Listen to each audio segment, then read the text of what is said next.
கேள்வி தமிழ் மரபு அறக்கட்டளை அப்படி என்பது பெரியவர்களுக்கு வயதானவர்களுக்கு அவர்களுக்கு மாத்திரம்தான் அல்லது ஆய்வு நெறியில் உள்ளவர்களுக்கு மாத்திரம்தான் தமிழ் மரபு அறக்கட்டளையின் பதிவுகள் எல்லாம் பயன்படுகின்றனவா என்ற வகையில் கேள்வி எழும்பொழுது அந்த பதிவுகள் எல்லாம் தமிழ் சார்ந்த ஆய்வுகள் தமிழ் பாரம்பரியம் சார்ந்த ஆய்வுகளில் விருப்பமுள்ள அனைவருக்குமே இந்த பதிவுகள் எல்லாம் பயன்படத்தக்க வகையில் தான் உருவாக்கி இருக்கின்றோம். அதாவது ஆரம்ப காலத்தில் தமிழ் மரபு அறக்கட்டளை என்ற ஒரு கருத்து உருவான பொழுது கூட நாங்கள் ஒரு ஆய்வின் அடிப்படையில் அதை அந்த பதிவுகளை செய்து வைக்க முயற்சி செய்ய பொழுது சில நேரங்களில் எங்களுக்கும் சில விஷயங்கள் அதில் ஆழமான விஷயங்கள் தெரியாமல் இருக்கின்ற பொழுது நேரடியாக சென்று கள ஆய்வுகள் செய்து அதன் மூலமாக புதிய புதிய விஷயங்களை தெரிந்து கொண்டு வந்து அவற்றை பள்ளி மாணவர்கள் போல அந்த சமயத்தில் எங்களுக்கு உணர்வுகள் இருக்கும்.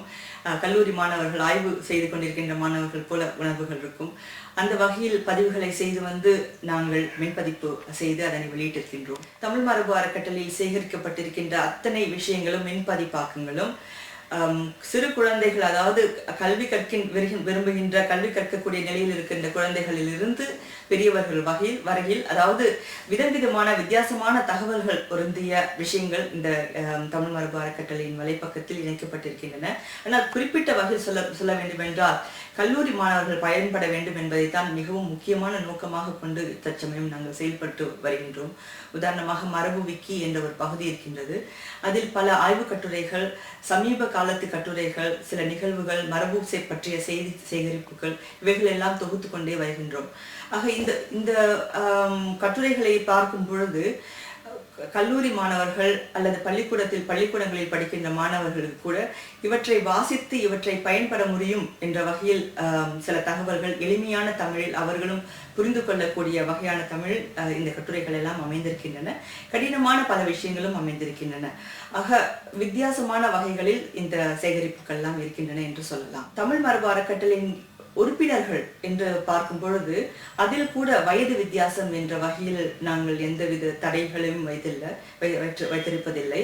அதில் பல ஓய்வு பெற்ற அறிஞர்கள், பணி ஓய்வு பெற்ற பல்வேறு துறையில் பணியாற்றிய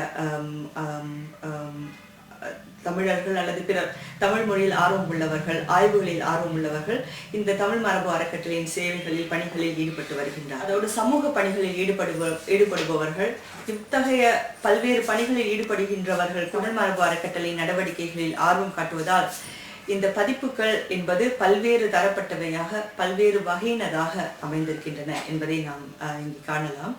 ஆக வலைப்பக்கத்திற்கு சென்று பார்ப்பவர்களுக்கு ஏதாவது ஒரு விஷயம் நிச்சயமாக அவர்களின் கவனத்தை ஈர்க்கும். அதாவது தமிழ் மரபு என்று நாம் சொல்லும் பொழுது அதற்கு ஒரு விரிந்த ஒரு பரப்பு என்று இருக்கின்றது. அதை தமிழ் நூல், இலக்கியம், இலக்கணம் என்ற வகையில் மாத்திரம் நாம் தமிழ் மரபு அதன் விரிந்த நோக்கத்தை குறுகலாக பார்க்க வேண்டிய அவசியம் இல்லை.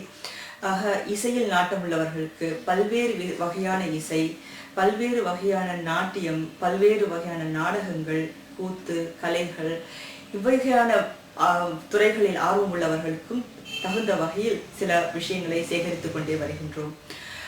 இசை, கலை என்பதை தவிர்த்து ஆய்வு செய்ய விரும்புபவர்கள், உதாரணமாக நாட்டார் வழக்கியல் என்ற வகையில், அதாவது கிராமப்புற சிறப்புகள் என்ற வகையில் ஆய்வுகள் செய்ய விரும்புபவர்களுக்கு கூட சில தேவையான தகவல்களை இந்த வலைப்பக்கங்களிலிருந்து நாம் சேகரித்து வைத்திருக்கின்ற இந்த சேகரங்களிலிருந்து அவர்கள் பெற்றுக்கொள்ளலாம். நாட்டுப்புற கலைகளில் என்ன இருக்கின்றது, என்னோட கிராமத்து விஷயம்தானே என்று சர்வசாதாரணமாக நினைப்பதற்கு இல்லை. ஏனென்றால் ஒரு சமூகத்தின் மிக மிக முக்கியமான சடங்குகள், முக்கியமான வரலாற்று செய்திகளை தாங்கி இருக்கக்கூடிய கூறுகளை கொண்டிருப்பதாக இந்த கிராமப்புற விஷயங்கள், கிராமப்புறம் சார்ந்த வரலாற்று சார்ந்த விஷயங்கள் விளங்குகின்றன. இவற்றை நாம் சர்வசாதாரணமாக நினைத்து ஒதுக்கிவிட முடியாது.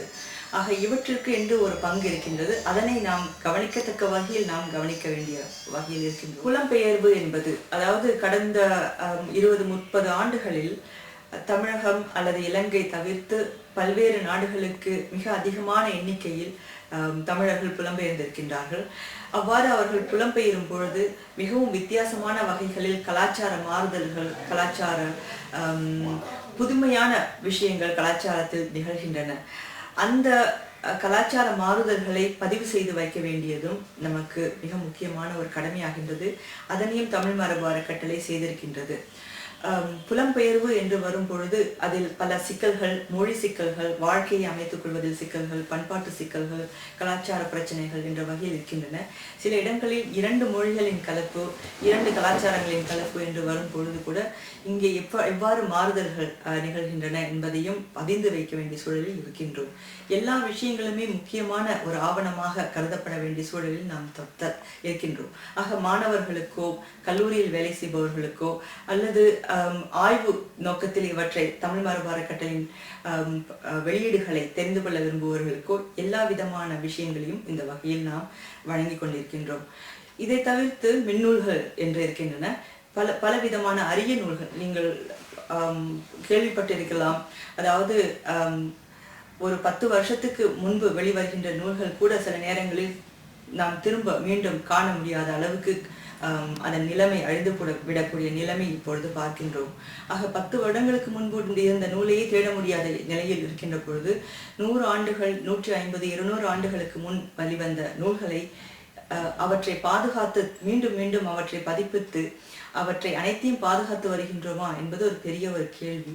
ஆக அந்த வகையில் தமிழ் மரபு அறக்கட்டளையின் மிக முக்கிய நோக்கமாக இருப்பது அரிய தமிழ் நூல்களை சேகரிப்பது என்பது.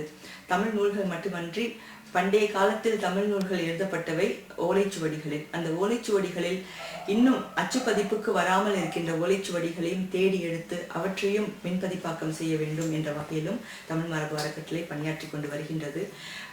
குறிப்பாக நீங்கள் கேட்ட கேள்வி போல யாருக்கெல்லாம் இவை பயன்படும் என்று சொல்லும் பொழுது பல இளைஞர்களுக்கும் குழந்தைகளுக்கும் கூட இந்த தமிழ் எழுத்துக்கள் எவ்வாறெல்லாம் முன்பு எழுதப்பட்டன, அந்த எழுத்துக்களின் வடிவம் தற்சமயம் இருப்பது போல்தான் முன்பு இருந்ததா என்ற வகையில் சில கேள்விகள் மனதில் எழலாம். அதையெல்லாம் மாணவர்கள் மிக சுவாரஸ்யத்தோடு தெரிந்து கொள்ள விரும்புவார்கள்.